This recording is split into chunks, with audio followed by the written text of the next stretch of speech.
Hello everyone and welcome on De Papier de Rêve channel.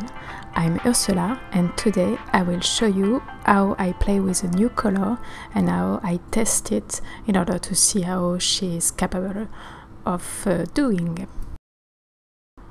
This new color today is Aussie Red Gold. You have been able to see it a little bit in a previous painting, but really a little bit, and I hadn't got the chance to test it properly, so I'm doing this today with you.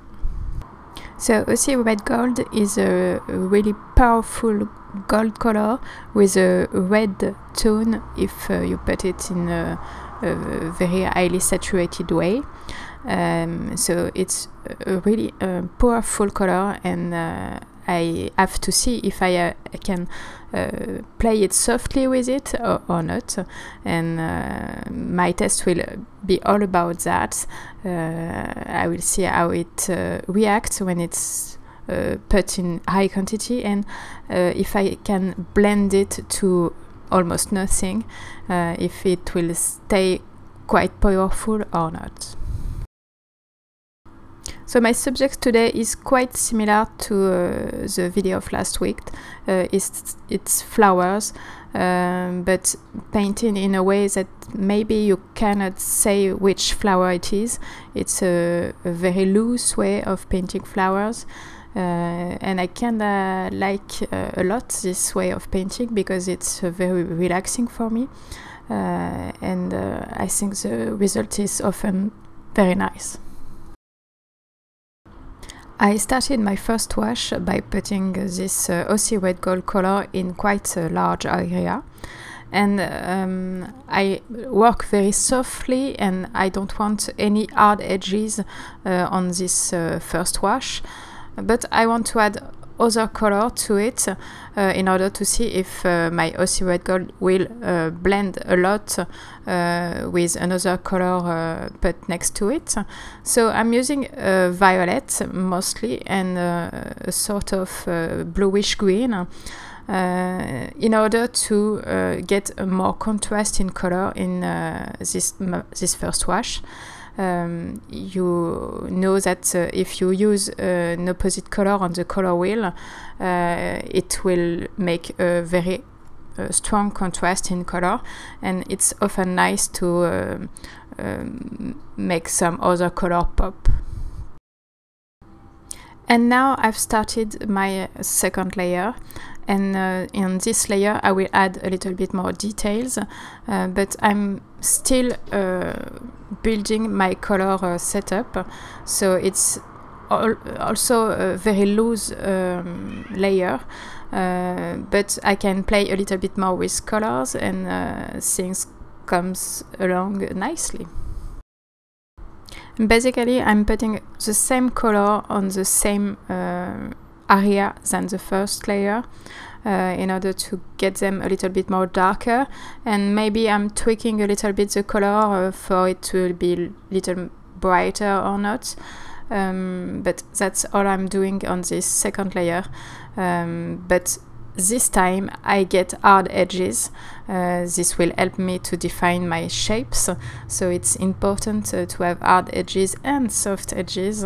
This contrast is important in loose watercolor, so that there is a unity in your painting and softness, and also at the same time strong brush strokes.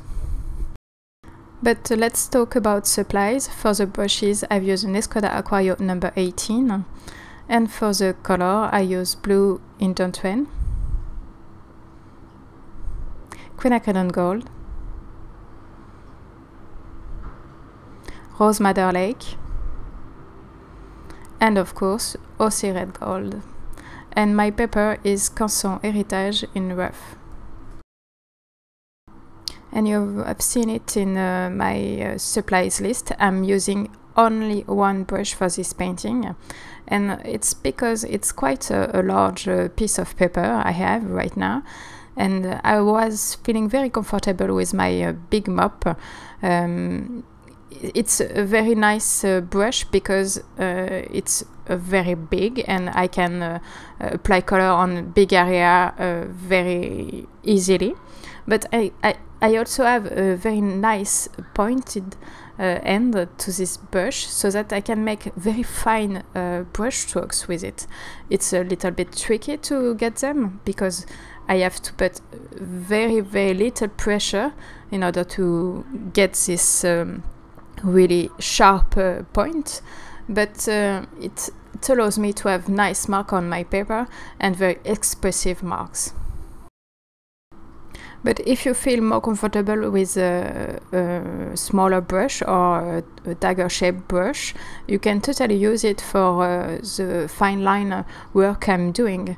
It's just that it was feeling comfortable for me at this time, but you are totally free to use whatever brush you want to use and you feel comfortable with. The green color I use at my first layer and my second layer, it was a mix with Indanthrene blue and Quinacridone gold. I didn't want to mix Aussie red gold with Indanthrene blue at the beginning because I didn't know if I was able to get a very powerful green, very yellow green. So I didn't try this at first, but the green I'm using at this third layer is a mix with Aussie red gold and Indanthrene blue. And it's a very interesting green because it's very close to Quinacridone gold and Indanthrene blue, but it has a little bit more tone to it, orangey tone. It's a bit murky, in fact. In French we say khaki, and I kinda like that a lot. It makes other green colors than I'm used to, and it's quite nice to have that possibility. And my violet is made of Rose Madder Lake and Indanthrene blue, and I test also to mix this violet color with Aussie red gold in order to get a quite neutral tone. And it's a very nice color to use also, and it's also very important to have neutral color in painting so that eye can rest in some area, and it makes also other area really brighter if there is neutral tone against them. So I'm able to get this neutral tone with mixing my violet and Aussie red gold. It's a little bit warm, but it was just because I wanted it to be warm. And it makes also a nice color for shading the flowers, in fact. And it's quite a nice addition in this palette of colors on my paper. And as this neutral tone is built with the colors that are already on my paper, it makes all look very unified. In a previous video, someone asked why I was letting my paper dry and how I take the decision to let my paper dry. And it's just because I don't want the color to bleed too much in one another, and I need hard edges at some point. So if I want hard edges, I need a dry paper. And also I'm very aware to avoid flowers on my paper, and at some point when the paper is starting to dry, if you add a little bit more water on it, it will make flowers, and sometimes I want them to, but most of the time I don't want flowers on my paper. So this was a very nice painting to paint. I love the color and the powerful of this Aussie red gold, and it will certainly be used a little bit more by me in the future, maybe more in fall painting because it has this redness to it, but it's a very interesting color and I'm very happy to have it. And this video is now ending. Thanks for watching. I hope you like it. Please check the blog post for more information about it and to see my inspiration picture. And tell me what you think in the comments. See you soon.